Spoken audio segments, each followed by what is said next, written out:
Hey there, this is Reads and Other Things. My name is Jazzy, and today I will be reviewing The School for Good Mothers by Jessamine Chan. Just as a complete side note, I think it's a very beautiful way that Jessamine spells her name. I will also be doing some skincare because my skin is extremely dry.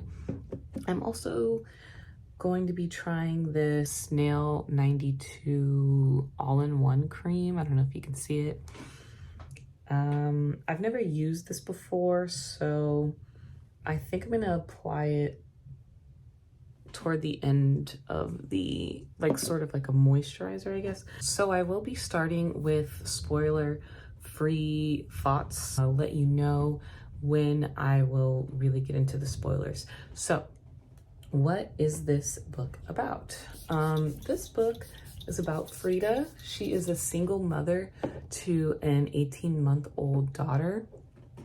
She is very stressed. She's overworked. She's recently divorced, and she's feeling, really angry, really bitter about it. And she's also trying to navigate living in a, brand new city.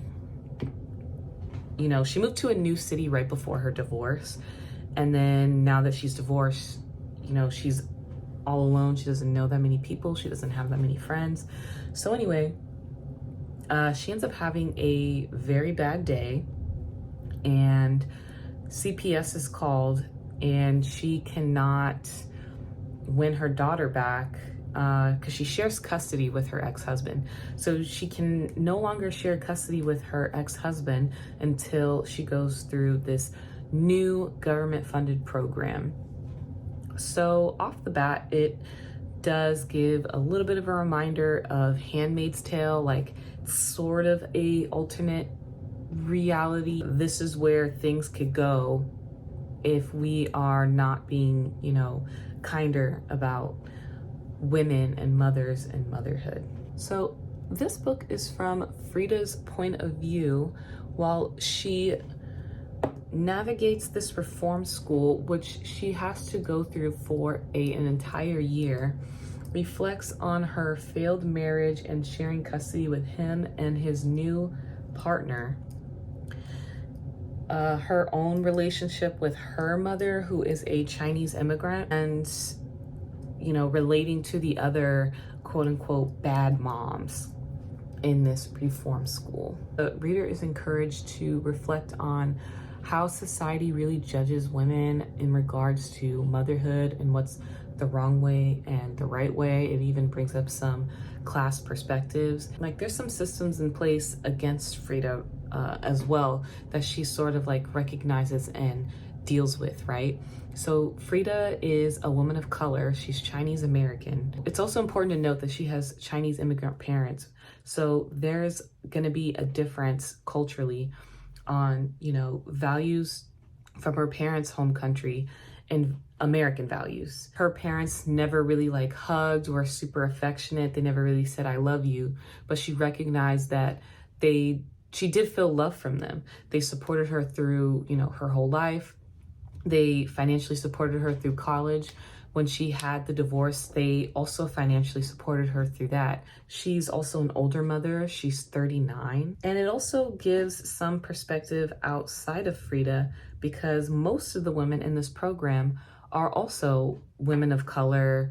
They come from poor or, lower class backgrounds. So Frida also sees how this government program is treating, so there are many important topics that are brought up throughout this book, but unfortunately, I really feel like it didn't truly deep into any of them. Ultimately, we do learn about some of the other side characters, the women, and how they got to the reform school and their experiences, but there isn't much dimension to these other characters. Therefore, these characters aren't really given too much dimension outside of their crime. And I feel like that could have been the point, but the execution was just not there for me. Frida doesn't really get to know these side characters that well, or they're just not given enough dimension. So they are there to also help challenge the reader to learn about people like women of color who are having these issues, whether it's, you know, drug-related issues, mental health issues, racism, racist systems against them. So Frida also never challenges herself on her own biases.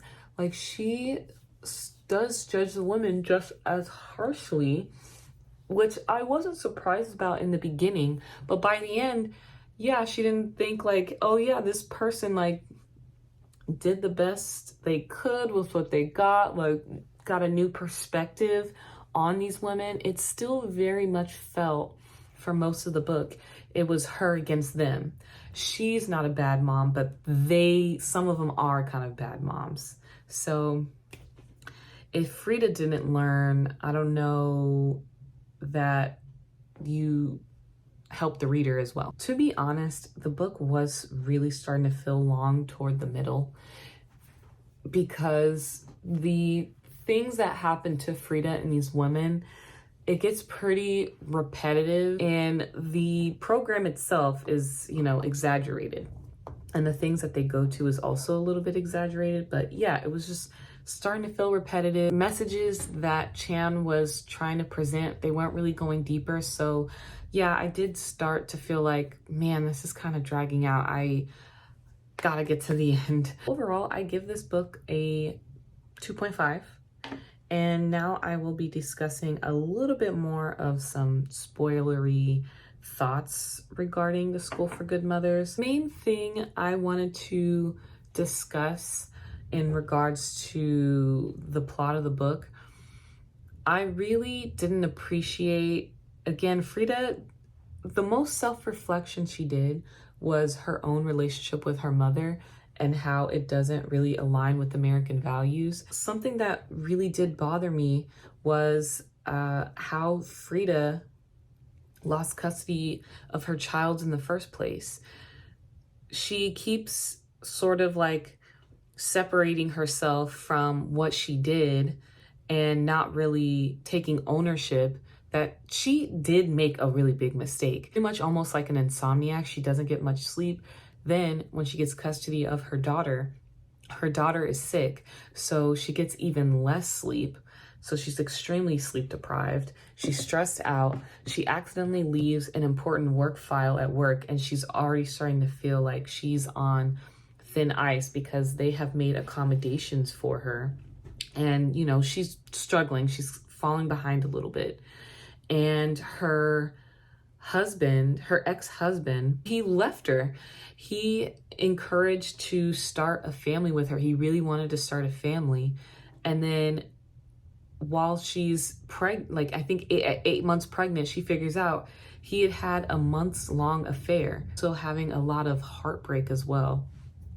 So while her child is like sort of upset and crying, she's like, I have to get this work file and I need to get out of here, but I just need like time to myself. So she leaves her child at home, and she thinks she's only gonna be gone, I think for like 30 minutes, 45 minutes. Kind of loses track of time. She gets a coffee, she drives to her work, then she starts answering emails at work, finally grabs the file, and on her way home, the neighbors had heard the baby crying for those over 2 hours she left her by herself.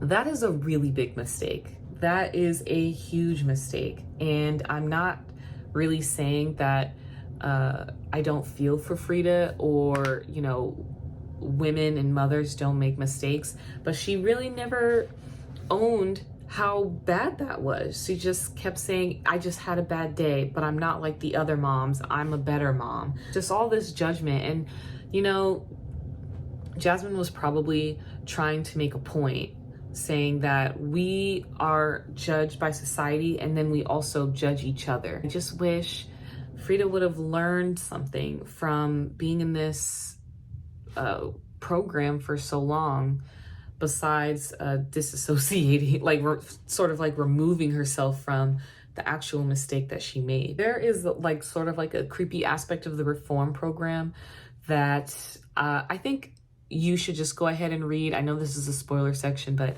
I think it'll be really fun if you just read the book and figured it out. I also did not particularly enjoy her side hookup with her ex-husband's best friend. And again, it was that I'm not like other girls sort of vibe. I don't know how I wanted it to end or expected it to end. It wasn't that I was necessarily disappointed, but it was just like, all right, that's it. That's all right. Okay. Yeah. So I give this book a 2.5 stars. This is Jessamine Chan's debut novel. Although I didn't particularly enjoy it, I am excited to see what else she has to write, see what else she has to say. I am seeing some good bones there, so I'm looking forward to reading it again. So anyway, thanks for watching Reads and Other Things, and I hope to see you in the next one.